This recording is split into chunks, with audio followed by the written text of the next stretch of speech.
You're not Latino if you never step in Latin America or used to live your culture. And if you're about to tell me, I think this discussion is not really about this lived experience of being in Latin America, but is a difference in terms of how, from this global north perspective, they think about Latinos, because it's a completely different reality.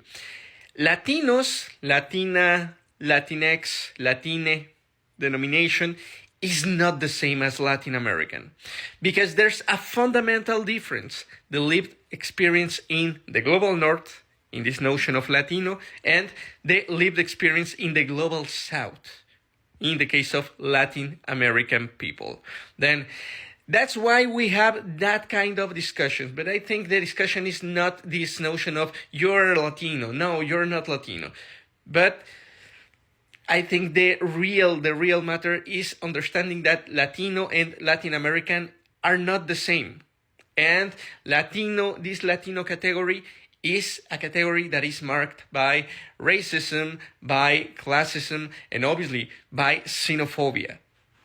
In contrast, the Latin American category is marked by this lived experience that is really situated in a very specific geopolitical context, in a very specific socio-cultural context that is not shared by Latino people in the global north. Then I think there's, if we want to impose this kind of lived experience on Latino people in the United States, we will miss this difference between Latino and Latin American.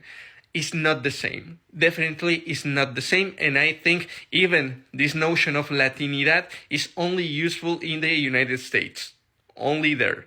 Latinidad is not a thing in Latin America, and even this denomination of Latino America, Latin Americanness, is a colonial concept that is also dismissing a lot of lived experiences through across this whole continent, America Avia Yala. Then we have to get more conversations about that situation, but no, Latino people is not the same as Latin American people, and the fundamental difference is the lived experience in the global north for Latino people, and the lived experience of Latin American people in the global south.